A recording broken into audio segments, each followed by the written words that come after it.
ಒಮ್ಮೊಮ್ಮೆ ಭೂಮಿ ಮೇಲೆ ಮಲಗಬೇಕು, ಒಮ್ಮೊಮ್ಮೆ ರಾಜರ ಹಾಸಿಗೆ ಮೇಲೆ ಮಲಗಬೇಕು. ಎರಡಕ್ಕೂ ತಯಾರಿರಬೇಕು. ಪ್ರಸಂಗ ಹಂಗೆ ಬರ್ತಾವ, ಎರಡಕ್ಕೂ ತಯಾರಿರಬೇಕು. ಬಹಳ ಅದ್ಭುತದ ರಾಜರ ವೈಭವ. ಅದೇನು ಬೆಡ್ರೂಮ್ ಅದಲ್ಲ, ಅದ್ಭುತ. ರಾಜರ ಬೆಡ್ರೂಮ್ ಹೋಗಿ ನೋಡ್ರಿ ನೀವು, ಮಲ್ಕೊಳ್ಳೋ ಮಂಚ ಅದೆಲ್ಲ ಏನಲ್ಲಿ ನಿಮ್ಮ ಊರು ಮಾರಾಟ ಮಾಡಿದರೂ ಅದಕ್ಕೆ ಕಟ್ಟಕ್ಕಾಗೋದಿಲ್ಲ, ಅಷ್ಟು ಸಂಪತ್ತ.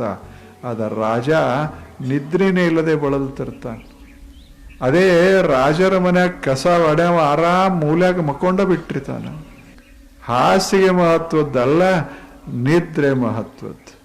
ಒಮ್ಮೊಮ್ಮೆ ಹರಕೆ ಬಟ್ಟೆ ಹಾಕೊಂಡಿರಬೇಕು, ಇನ್ನೊಮ್ಮೆ ಪೀತಾಂಬರ ಹಾಕಿರಬೇಕು ಮೈ ಮೇಲೆ. ಆದರೆ ಹಾಕದವನ ತಲೆ ಬದಲಾಗಬಾರ್ದು.